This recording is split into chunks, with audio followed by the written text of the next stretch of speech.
or this one showing some Eagles fans harassing every person in purple who dared walk near them. Welcome to Watch Mojo. And today we'll be discussing some of the professional sports fan bases with the worst reputations. This means that collegiate sports will be saved for another day. It's a young fan base. They've heard all the talk from their parents and grandparents and great-grandparents about how grand a time it used to be. Dallas Cowboys, NFL.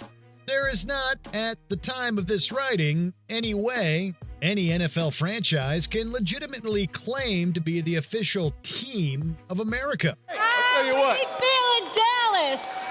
Yes. Yet fans of the Dallas Cowboys never seem to get this memo, eternally referring to this team as sort of an ambassador for the game.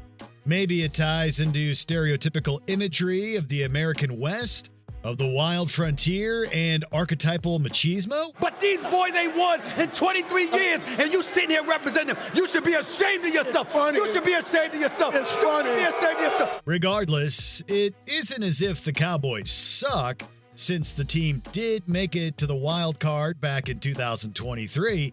It's more of an attitude that's attached to the team's fandom that leaves a bad taste in the mouths of many other fans of the NFL. Seriously. Sam Tanucci, you're dead. Oh my God! Oh my goodness! We're not supposed to have this. Pittsburgh Penguins, NHL.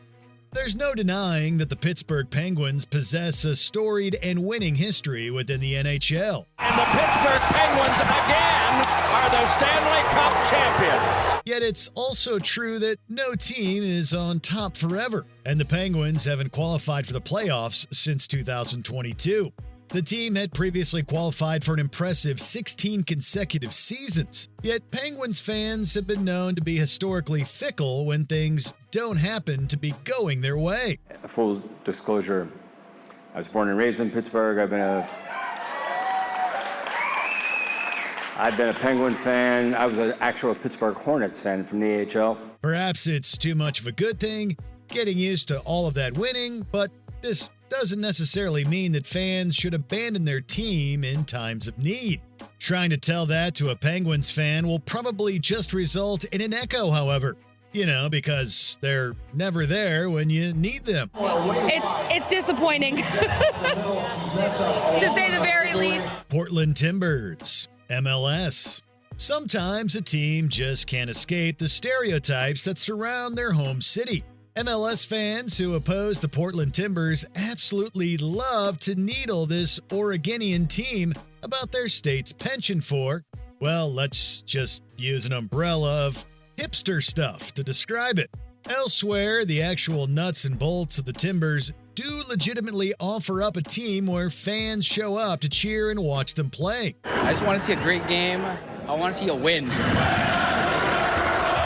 Ownership and management of the Timbers have been notably bold and aggressive in the press, regardless of whether or not the team can actually back it up. It actually comes down to how much you're into craft beers, lattes, and carbon offset promises at your football games that will decide how annoying you find the Portland Timbers. We're very excited. It's a new year. They're going to start fresh, and we're excited to see the outcome. Miami Heat, NBA. Fans of the Miami Heat, and we use that word in its loosest possible connotation, possess the ignorable distinction of being a part of NBA history. 28 seconds left. The Heat down by 5. Behind Spurs guard Manu Ginobili, you can see them. Fans bailing. Some filing out past a stone-faced Pat Riley. The 2013 NBA playoffs saw the Heat trailing behind the San Antonio Spurs with just under 30 seconds left on the clock. Miami fans are notorious for showing up late and leaving early, and they did indeed do so on this night. The only thing was that Miami rallied and tied things up, resulting in overtime. Puts up a three. Won't go. Rebound Bosch. Back out to Allen. His three-pointer. Bang! Tie game with 5 seconds remaining. The Heat would go on to win both that game and the finals. Yet fans at the time left the arena thinking it was over. Still, others tried to make their way back in after they realized what had happened. to no avail. You can see them running back to the arena, but no re-entry, shut out, watching those final golden moments on a monitor through a glass door. Houston Astros, MLB. Nobody wants a tainted victory. The 2017 World Series win by the Houston Astros was tarnished by a sign-stealing scandal, effectively adding a forever asterisk to that championship. The Houston Astros are world champions for the first time in franchise history. Granted, Houston did win things on their own merit in 2022, but that kind of bad publicity never truly goes away. I expect a little bit of heckling, but we're good with it. We're good. As a result, fans of this team joined the ranks of New England Patriots supporters, more on that later, and others who continue to defend their team's cheating ways. Here's to hoping that a few more successful seasons will put more distance between Astros fans and their team's dishonor. Nobody can take this away from us at all. This is ours, two-time champions. All right. Let's go. Philadelphia Eagles, NFL. It's perhaps the easiest bit of commentary in this video, deriding Pennsylvania sports fans about their bad behavior. I don't want to be dramatic about it. I just want to be accurate. This is what Chris saw firsthand. They started chucking full beer cans at people near us. I saw the instigation of the fights. We're not only talking about the Steelers over in the NFL, but also the Philadelphia Eagles, who practically relish their poor sports status. Monstrous, beyond the pale activity like those of Ryan Caldwell mar Philadelphia's labeling as the city of brotherly love. This viral video from Philadelphia's Lincoln Financial Field Sunday captures the moment trash talk took a turn. The Eagles now banning that fan from the team stadium for life after he unleashed this vulgar tirade. Yet, just like the Florida man stereotype, it's also partially the media coverage of instances like this that perhaps instill others with the courage to also behave in this way. Perhaps, just perhaps, if we ignore them, it will go away? The fans in the city right now is electric. You just feel the passion for football in this city. Toronto Maple Leafs, NHL. It's probably true that everybody loves an underdog, and many fans of the NHL would probably be pretty stoked if the Toronto Maple Leafs won their first Stanley Cup since 1967. This team has been a joke since 1967. From Ballard all the way through, I don't forget anything. Leafs supporters would definitely be over the moon since they routinely seem to be disappointed year after year. No matter the playoff format, no matter the playoff foe, they found all types of ways to lose. They just lost to a 42-year-old Pony driver! It's been one long drought, however, and other fans have noticed just how much Toronto hangs upon each year with a focus that's almost distractingly obsessive. Maybe if that day comes sooner than later, Toronto will finally calm down a bit, but we'll honestly believe it when we see it. Well, now it's their time to roar and get rowdy. It's their time to rock. Los Angeles Lakers, NBA. It's a toss-up as to which California basketball team possesses the worst fandom in the NBA. People are very proud to be a Lakers fan, but take a look for yourselves. Take a look at some of the video of these fans as they came rushing out of the arena. The Golden State Warriors are up there, but we honestly just gotta go with a more old-school target, the Los Angeles Lakers.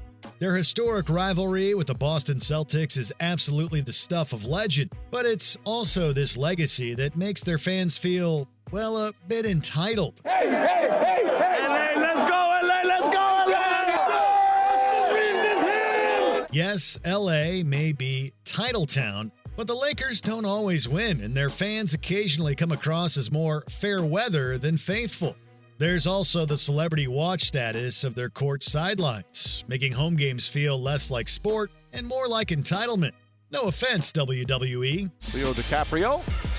Gary Hayes II returns. Michael B. Jordan. And of course, we reserve the final spot for Jack.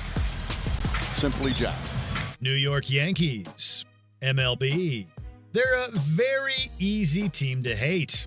while also possessing a fandom that's equally infamous for their support of this evil empire. Yankees fans we spoke with today seemed to support an effort that was, at the very least, impolite, at the most, reckless. Unlimited funding has put the Yankees in a place where winning feels commonplace. Yet their fans are also not known for being supportive when the going gets tough. The Yankees have 27 World Series wins, but it's been 15 years since their last victory. It's been 2009. We've been waiting. Instead, Yankee supporters are usually looking for something or someone to blame when a season doesn't go their way.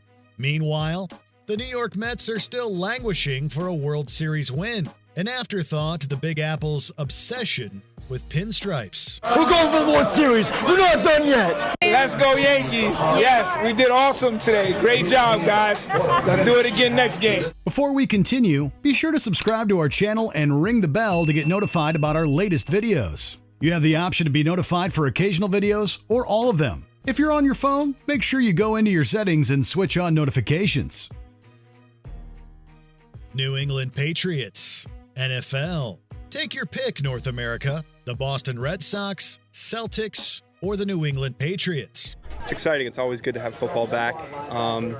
Whether the football is good or not, I'm not really going to complain about that. All three have their supporters, but if Deflategate has taught the world anything, it's that New England fans are easy to hate. Patriots fans are notoriously fickle and quick to diss their once-winning team for their current NFL slump. This year I was disappointed. Last year I was disappointed. Ever since Brady left, I've been disappointed. Celtics and Red Sox fans, in the meantime, struggle to distance themselves from Boston's cultural legacy of hostility and outright racist behavior towards visiting teams. Yes, the Pats had Tom Brady, but that was then. This is now. And fans need to learn how to accept loser status once again. So we're hoping, it'll be more entertaining than the last couple of years. The last couple of years have been pretty tough. But we're ready. We're always ready for football. We've had a bit of fun poking at various fandoms here, but real talk, what's the best part about being a team player? Lift us up with something positive in the comments. For all those guys who left, make sure they don't come to Game 7. We only want the guys who are going to stay in the building for the whole game. You give them a small pass because traffic is pretty hellacious in Miami. Did you enjoy this video? Check out these other clips from WatchMojo and be sure to subscribe and ring the bell to be notified about our latest videos.